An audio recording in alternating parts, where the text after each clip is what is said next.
अस्सलाम वालेकुम प्यारे दोस्तों, कैसे हैं आप सब। आज की कहानी बहुत ही दिलचस्प है और इसमें आपके लिए एक टास्क भी है। आप ये कहानी पूरी सुनिए और उसके बाद कमेंट बॉक्स में इस कहानी का इन्वान आप पसंद कीजिए कि इस कहानी का इन्वान क्या हो सकता है।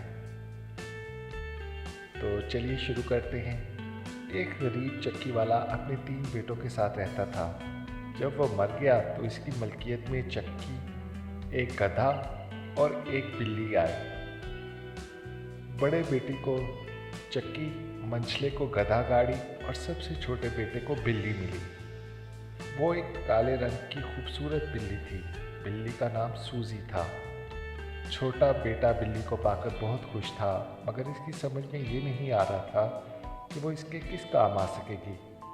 वो बहुत ही हसीन और सेहतमंद नौजवान था। वो बिल्ली के सर पर प्यार से हाथ फेरने लगा। बिल्ली भी अपने मालिक की परेशानी भांप गई और कहने लगी, मेरे आका फिक्र मत करें, अगर आप वैसा करेंगे जैसा मैं कहूँगी तो आप देख लीजिएगा कि मैं आपके लिए क्या कर सकती हूँ। सबसे पहले मुझे एक बड़ा थैला और जूतों की एक जोड़ी ला दीजिए। छोटे बेटे के पास थोड़े ही पैसे बचे थे। इन पैसों से वो बिल्ली के लिए थैला और जूतों की एक जोड़ी लेकर आ गया। बिल्ली ने 2 नए जूते पहने और एक बाग में चली गई। इसने कुछ सलाद के पत्ते तोड़े और थैले में डाल लिए। वो एक खेत में गई और खरगोश के एक बिल को तलाश करके थैले का मुंह खोलकर इसे बिल के करीब रख दिया ताकि सलाद के पत्ते नजर आ सके। इसके बाद वो झाड़ियों में छुप गई। कुछ ही देर गुजरी थी कि थोड़ी ही देर बाद एक सुरमई बालों वाले मोटे खरगोश ने बिल के सुराख में से सर बाहर निकाला और वो ताज़ा सलाद पत्तों की खुशबू सूंघकर उस तरफ को लपका। फौरी थैले में घुसकर सलाद के पत्ते खाने लगा। सूजी जूते पहने हुए थी, जल्दी से झाड़ियों से निकली और चुपके से आकर इसने थैले की डोरियों को आपस में कस दिया। यूं इसने एक मोटा ताज़ा खरगोश पकड़ लिया। सूजी ने थैले को अपने कंधे पर लटकाया और पीले जूते पहने हुए अपने सफ़र का आगाज़ किया, यहाँ तक कि वो बादशाह के महल में पहुँच गई। बादशाह को देखकर इसने तरामन अपना सर झुकाया और मुदमाना अंदाज में बोली, आलीजा, मैं आपके लिए एक मोटा खरगोश लाई हूँ जो मेरे आका कैरिबस के शहजादे मार्किस ने आपके लिए तोहफतन भेजा है। बादशाह इस काली बिल्ली को पीले रंग के जूते पहना देखकर बहुत खुश हुआ और इसने सूजी के तोहफे को कबूल कर लिया। दूसरे दिन सूजी ने मुट्ठी भर गंदुम थैले में डाली और दोबारा खेतों में चली गई।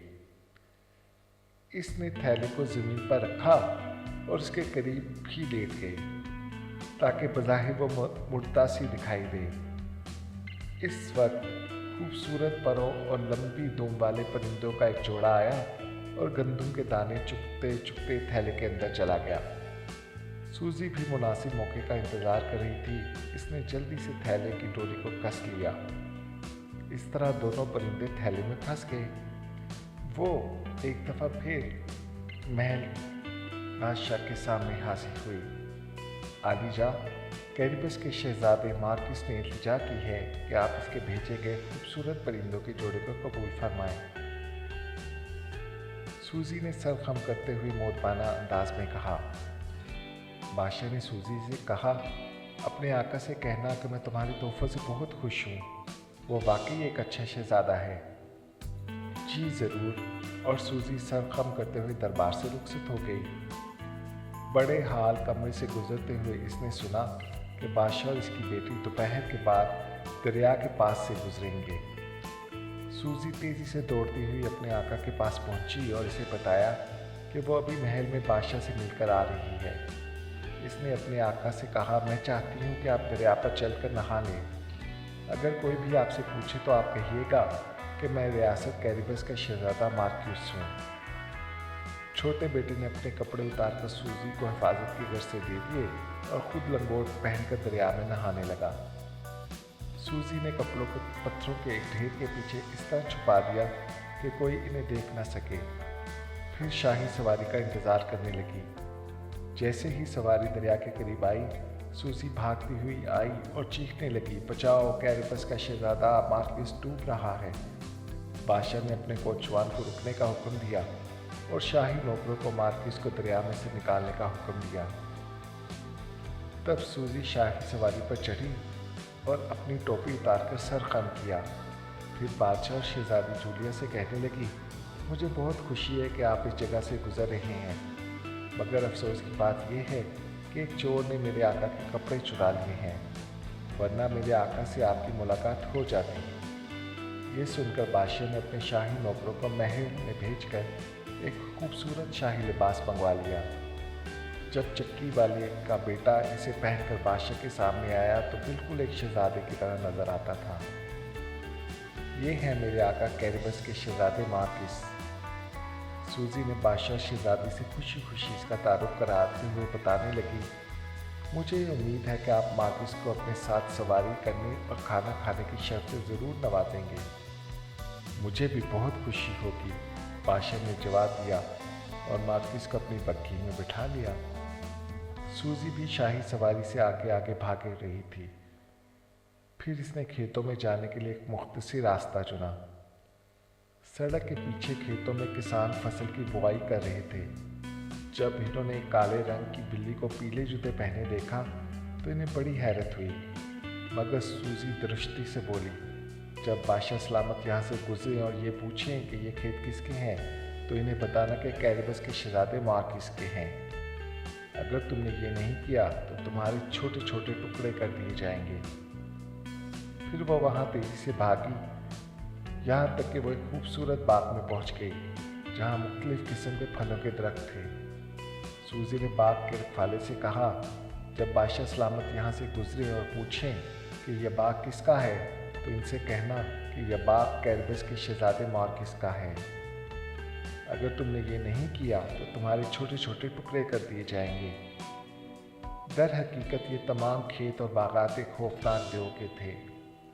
अब सूजी तेजी से भागी, यहाँ तक कि वह देव के बड़े और शानदार महल तक पहुँच गई। कोई भी इसके महल में नहीं जाता था क्योंकि वो बहुत गुस्से वाला था, मगर जब इसने दरवाज़ा खोला तो सूजी आराम से अंदर आ गई और इसके गुस्से की परवाह किए बगैर अपने खूबसूरत जूते दिखाने लगी। आदमखोर ने सूजी को ताज्जुब से देखा। इससे पहले कि वो कुछ कहता, सूजी बारोब आवाज़ में बोली, मैंने सुना है कि तुम हर तरह का रूप धार सकते हो, क्या ये दुरुस्त है? ये मेरे लिए बहुत आसान है, आदमखोर तकब्बुर से बोला और फिर तेजी से रोशनी चमकी और वो एक शेर बनकर धारने लगा। सूजी डर के मारे भागकर रोशनदान की चिमनी में छुप गए। आदमखोर देव वापस अपनी असल शक्ल में जाहिर हो गया और सूजी की हालत देखकर हंसने लगा।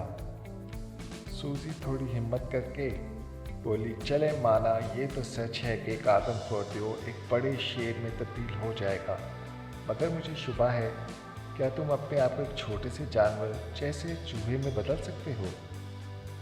ओहो, मेरे लिए ये भी कोई मसला नहीं है। आदमखोर देव चुटकी बजाकर बोला और फौरन ही एक रोशनी चमकी और वो छोटे से चूहे में तब्दील हो गया। सूजी ने फौरन इसे दबोचा और खा गई। इसी वक्त बादशाह की शाही सवारी महल के बाहर पहुंच गई।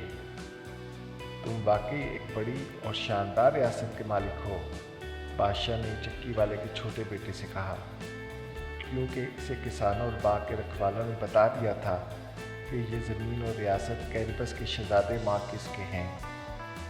फिर वह सब इस शानदार महल के अंदर गए जहाँ एक बड़ी मेज़ पर इनके लिए नहायत लजीज और उम्दा खाना रखा हुआ था। बादशाह ने ये सोचा, ये हसीन नौजवान मेरी बेटी के लिए एक बेहतरीन शौहर साबित होगा। मार्किस, तुम बहुत अच्छे नौजवान हो, क्या तुम मेरी बेटी शहजादी जूलिया से शादी करोगे? बादशाह ने मार्किस से इसकी राय पूछी। जवाब में मार्किस ने सर झुका दिया। कुछ दिन बाद मार्किस और शहजादी जूलिया की शादी धूमधाम से हुई और वो दोनों आदमखोर देव के घर में रहने लगे। सूजी भी अपनी ज़िंदगी के अख्ताम तक इसी महल में आराम और सुकून से रही और फिर इसने कभी किसी जानवर का शिकार नहीं किया।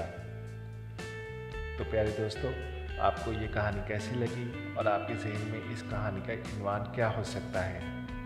तो प्लीज़ इस इन्वान को कमेंट बॉक्स में ज़रूर लिखिएगा। तो देखिए आपके जहन में क्या है और देखें कौन सबसे अच्छा इन्वान देता है इस कहानी को। तो फिर मिलते हैं। अल्लाह हाफिज़।